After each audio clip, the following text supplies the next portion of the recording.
So, I love coming to this event every year. Love it. Why? Because I'm not a scientist. And I find myself in a room full of scientists and engineers and academics, and I feel really stupid. Really stupid. And I need that motivation, right? It's a very humbling experience. I go back and I'm like, okay, I need two things to prepare for next year. I need to study up, and I need to eat more seafood. So, the last couple of weeks have been a bit of a whirlwind. Last week I was in the White House for the event around the Inflation Reduction Act. And I don't know that it's going to do a whole lot to reduce inflation, but it was a great event in the White House. We had James Taylor there. And the legislation itself is fantastic, right? It's the biggest climate change legislation in the history of the world. And there's a whole provision in it around climate-smart agriculture and a whole bunch of climate-smart work, but not so much around aquaculture or fisheries, because they don't think they've figured out yet that the future is blue.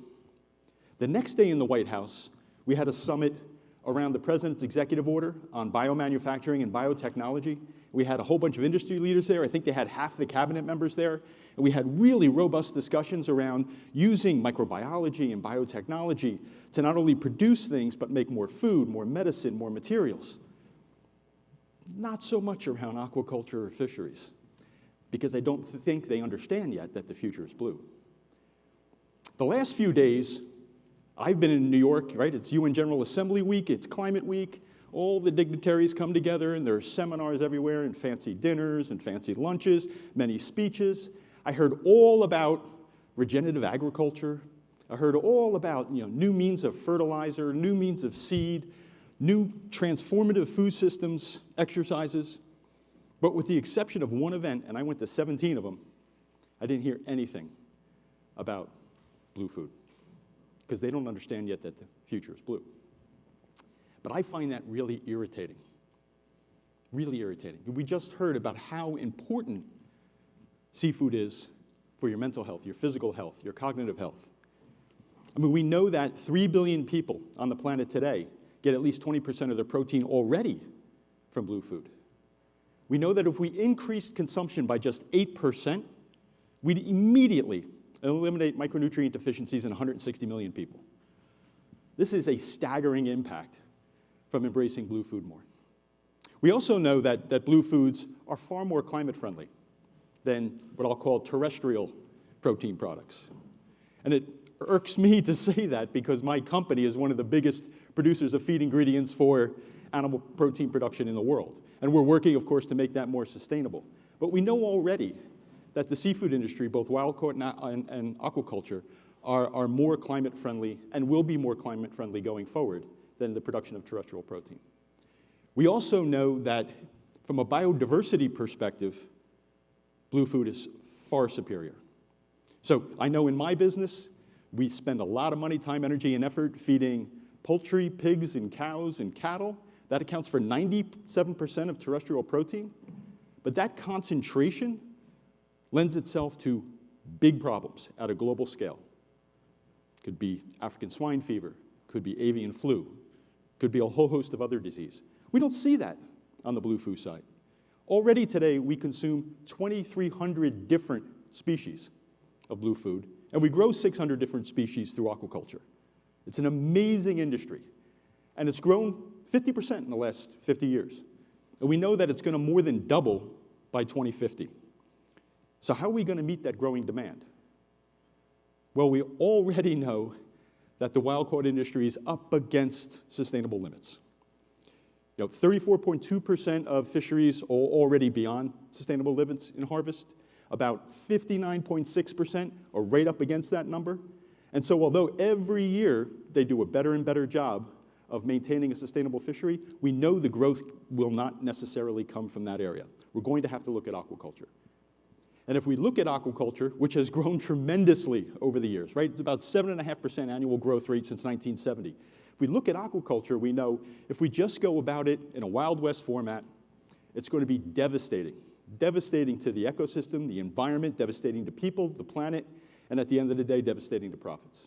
So we have to think through new and innovative ways to do sustainable aquaculture. And as Linda mentioned, I, for whatever reason, am fortunate enough to be part of the Sustainable Aquaculture Working Group of the Blue Food Partnership of the World Economic Forum's Friends of the Ocean Action Platform.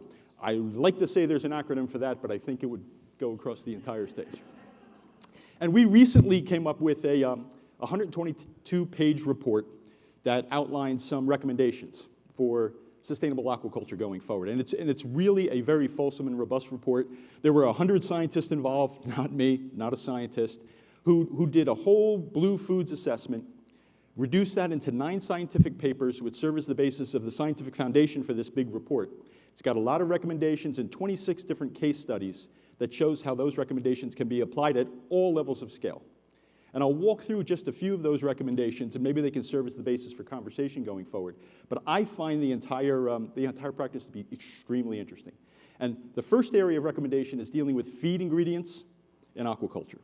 So many of you know who practice in that industry that there's a whole bunch of wild-caught fish, could be fish oil, fish meal, that have to go in to feeding farm-raised fish. And the industry has actually, again, done a tremendous job in limiting the amount of wild-caught fish, oil and meal, that they have to feed a farm-raised fish. It's down probably about 85% over the last 20 years. It still, though, accounts for 60% of the input cost for farm-raised blue food. We can improve there. There are a whole host of companies working on new applications to replace wild-caught fish, fish oil, fish meal in aquaculture. Our company is one of them. We introduced a product called Verimeris. It's the product of a joint venture between DSM and Evonik, where we use microbiology to produce an oil through fermentation that can replace 1.2 million tons of wild-caught fish every year. And that's the equivalent of all the wild-caught fish in the Mediterranean Sea. Comes out of one plant in Blair, Nebraska. I think we can replicate that model all over the world and make the production of aquaculture infinitely more sustainable. What it also makes is much, much healthier fish. So the fish themselves are much healthy, but the fish are superiorly healthy for consumers. So a lot of the replacement that's happened in the aquaculture industry of fish oil and fish meal over the years has been with vegetable oil products. And that introduces omega-6. Omega-6 is more inflammatory. It reduces the DHA, EPA levels in the farm-raised fish. Using products like this Verimeris product can ramp up those farm-raised fish, and salmon is primarily the fish that we use it in, even beyond what wild-caught salmon are. So we can produce a much, much healthier product for the fish, for the environment, but also for consumers going forward. Another area of recommendation was in governance. And we heard a little bit today about the need for a governance, and that's national level and at an international level, to put rules and regulations in place through legislation that will protect the environment, that will protect consumers, that will protect the industry, but not be so overbroad that they inhibit the growth that we need to meet the demand we know that's coming and the demand that Linda's going to build for all of us. So governance is one area. The other area is certifications.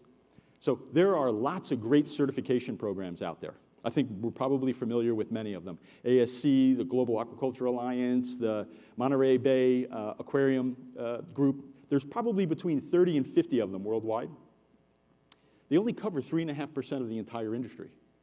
So we need to look at a global certification program so that producers, governments, and consumers all know what they're getting. Another area is technology. And so when I'm at the UN all last week and hearing all about the money that's going to be invested in new programs and new technology and new R&D, I didn't hear so much about investing in new research and development for aquaculture. We need governments to support that as well. We need governments to support aquaculture producers. I saw some statistics in the report that suggested that 50% of the offshore wild-caught industry around the world would be underwater if it weren't for government incentives and subsidies.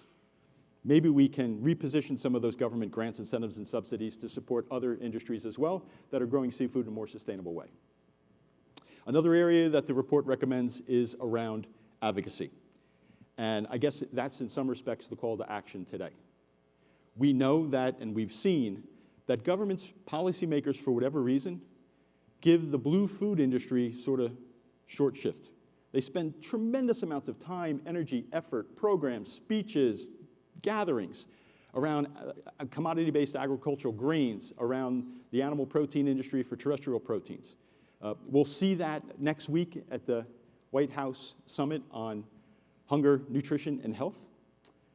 We, as an organization, as an industry, need to be pushing to ensure that blue foods are equally treated and have their seat at the table. And that when we talk about blue foods, we talk about them not as this isolated, alone group, but integrated with all of the other agricultural practices, even beyond agricultural practices. You know, I was yesterday morning in New York at a press conference together with Governor Murphy, making an announcement about like big New Jersey employers like DSM and our commitment to climate change and some of the things we were going to do. And the governor was talking about wind farms being built off the coast of New Jersey, and I approached him and I said, why can't we have, you know, wind farms but also grow bivalves as part of the offshore anchoring process? And he looked at me like he had no clue what I was talking about. This is what I mean by sort of the interconnectedness between systems that are being designed to tackle climate change. We can be the advocates for all of this change that we need to see. Another area would be around in marketing and educating consumers, which is, I think, is something that the Seafood Nutrition Partnership has done an outstanding job of over the years. We need to let consumers know that there's better quality seafood, that there's more sustainable seafood, that they should be giving priority to that, and hopefully we'll see more of that in the campaigns running forward. So I ask myself all the time, like, why does this mean so much to me? You know, many of you know DSM, but you know that DSM is not an aquaculture company, and we're certainly not a fisheries company. We do make, you know, feed that goes into aquaculture, but I can tell you, it's rounding error on rounding error of our revenue. Why does this matter to us? Well, I mean, some of you, if you know the history of DSM, know that the acronym literally stands for Dutch State Mines. That we started out as a coal mining company 122 years ago. And over the years have evolved from a coal mining company to a chemical company to a pharmaceutical company to today where we're extremely focused on bringing proper nutrition to the world. And I like to think that we've repurposed the acronym to stand for Do Something Meaningful. And every day, every one of our 28,000 employees gets up and says, you know, how can I do something meaningful to bring what I think are life-changing vitamins, omega-3s, essential nutrients to a population that desperately needs them? So for me, this is like, I'm evangelical about addressing climate change and nutrition, and working through organizations like this allows me to do that. But it means even more to me personally. So I am an avid fisherman and surfer. With the exception of 1 year of my life when I lived in Omaha, Nebraska, which was a living hell to me. No problem with Omaha, but you'll understand why it was living hell to me. I've never lived more than 5 miles from the ocean in my whole life. I mean, my life is defined by the sea. My first job was working on the commercial and recreational fishing fleets in Atlantic Highlands, New Jersey. It was a dream come true. It was so romanticized to me. I loved it. At the time, there were like 20 boats running out of Atlantic Highlands. Today, there's 1. Why? Species collapse. Whiting, winter flounder, fluke. I worked in fishing boats in Gloucester, Massachusetts when I went to school up in Boston. I worked in fishing boats in Point Pleasant, New Jersey, later on in my life. I've seen the impact that fisheries management and climate can have on people, a livelihood, but also a way of life. But I've seen good things too. I've seen operations to reclaim the bay, Barnegat Bay in New Jersey, or Lower New York Harbor, where they're reintroducing clams and most importantly, reintroducing oysters. You know, next month we celebrate the 10th year anniversary of Hurricane Sandy. And if you look at how Hurricane Sandy impacted the Jersey and New York coastline, you will see that it devastated those parts that historically had massive oyster beds, but they were eliminated 100 years ago. So there was no protection. Today, that protection is being built back, and that's very encouraging to me. So for me, this is the Blue Foods future is a passion personally. It's certainly important for DSM and our larger mission, but I also think it's just really good policy. And so I hope we can have a good conversation around how we can collectively and individually advocate for the change we need to see. And if you want a link to the report on the roadmap to sustainable aquaculture, I'm happy to share it with you.